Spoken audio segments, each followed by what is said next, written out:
스스로 넘겨주거나 합의를 통해서 넘겨받아야 됩니다. 빈집이라고 점유자가 집을 비웠다고 해서 넘겨줬다고 판단하시면 안 됩니다. 합의가 이루어지지 않을 때 부득이 인도명령, 결정문 등 집행 권한을 가지고 집행관 사무실에 신청해야 됩니다. 경매 개에 신청하는 게 아니에요. 집행사무실에 가서서 강제 집행을 신청을 해야 되고요.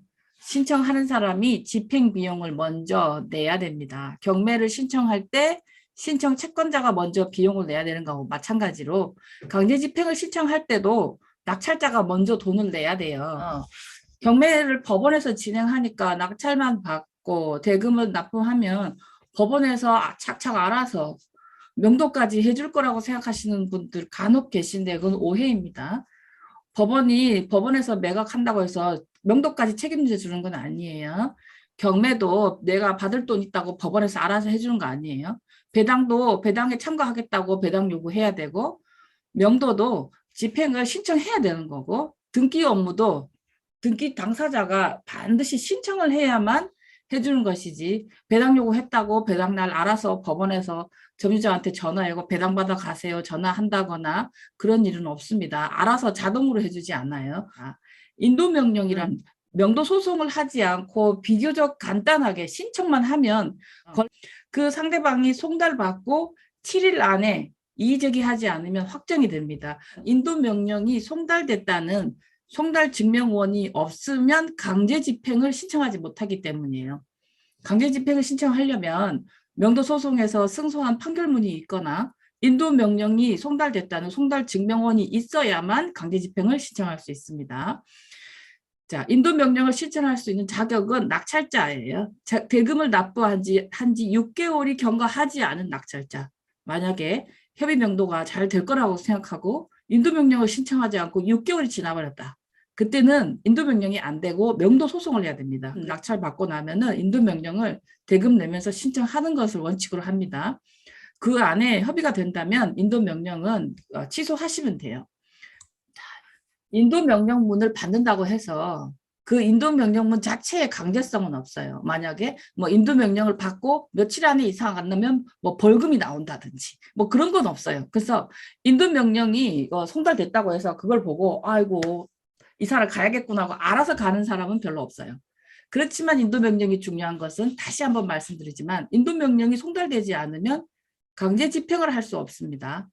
순수 집행 비용은 2평당 15만 원이에요. 그러면 20평 정도 되는 부동산을 집행하려면 그냥 순수 집행 비용만 150만 원이 들어요.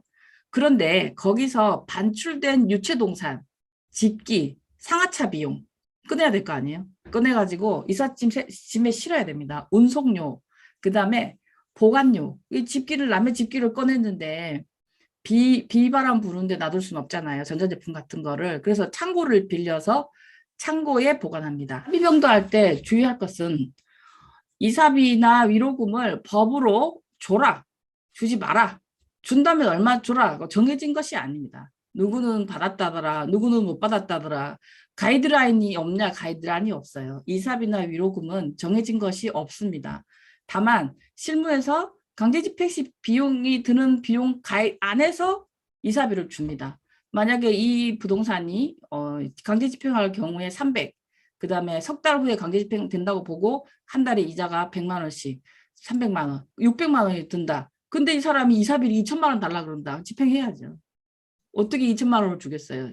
이사비의 기준은 집행 비용을 기준으로 한다. 이사비 지급과 이사는 동시이행하는 것이 좋습니다.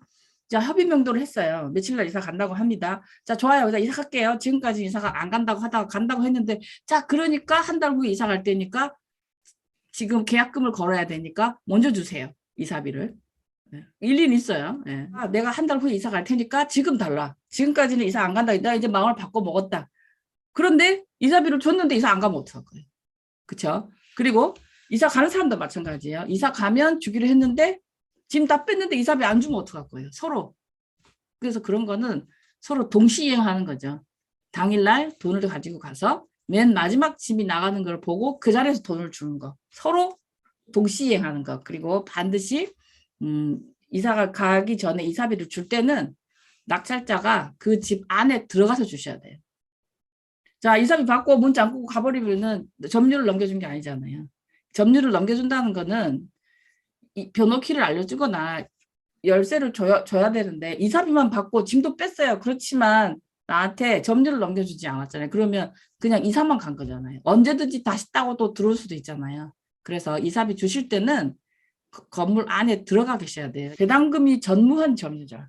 임차인이 보증금 일부를 배당받는 경우 소유자 점유인 물건보다는 이 보증금 전액을 배당받는 임차인이 제일 명도가 쉽습니다. 왜냐하면 배당을 받으려면 낙찰자가 명도 확인서를 써줘야 되니까요.